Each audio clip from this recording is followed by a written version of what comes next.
শেখ হাসিনার নেতৃত্বে আওয়ামী লীগকে যে স্বৈরাচার বলা হচ্ছে সেই স্বৈরাচারই এখন চলবে না। একই জিনিস, মানুষের যাতে নিরাপত্তা থাকে, সম্মান থাকে, এইটার জন্য আমার বাসায় আক্রমণ করেছে। যদি এটা সম্ভব হয় তাহলে দেশে তো সকলের বাসায় আক্রমণ করা সম্ভব, কারোর নিরাপত্তা নাই।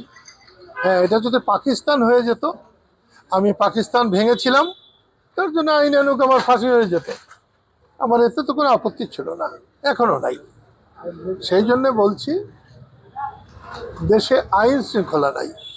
আপনি তাকে দেখেন কতজন পুলিশ এসছে, ওই যে দেখছেন, কিন্তু যখন বাড়ি ভাঙছে তখন একজন পুলিশও ছিল না।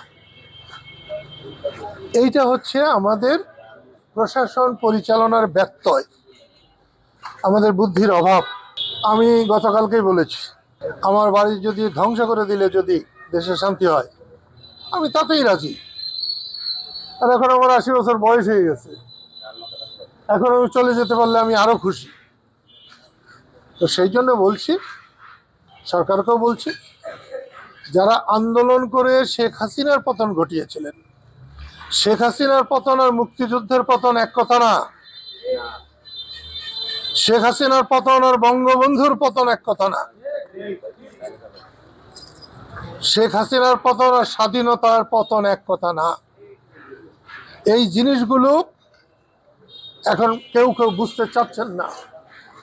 আমি কালকেও বলেছি, আমার জ্বলন ওইখানে, যারা ২৪-এ বিজয়ী হয়েছে তারা যদি এখন এইভাবে ব্যর্থ হয়, ভবিষ্যতে যদি কেউ স্বৈরাচার হয়, তাদের বিরুদ্ধে রুখে দাঁড়াবার জন্য সাধারণ মানুষ এগিয়ে আসবে না, সেটা আমার ভয়।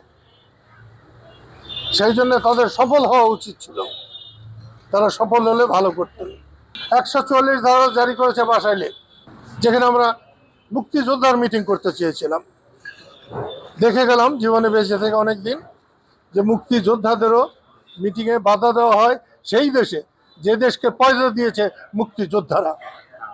বাতুলিতে বটতলায় বসার কথা ছিল, সব দোকান পাট বন্ধ করে দেওয়া হয়েছে। আমি সারা জীবন চেয়েছি মানুষের সুবিধা, মানুষের কোনো অসুবিধা হোক, সেই জন্যে মিটিং হলেই আমি ওখানে যেতাম। মিটিং হয় নাই, যাই নাই। ন্যাচারাল ব্যাকটেরিয়ালাইসিসের সুরক্ষায় ফ্রেশ ও অ্যাক্টিভ সব সময়। এখন ধুলাবালি জীবাণু ঘাম ক্লিন বোল্ড Remark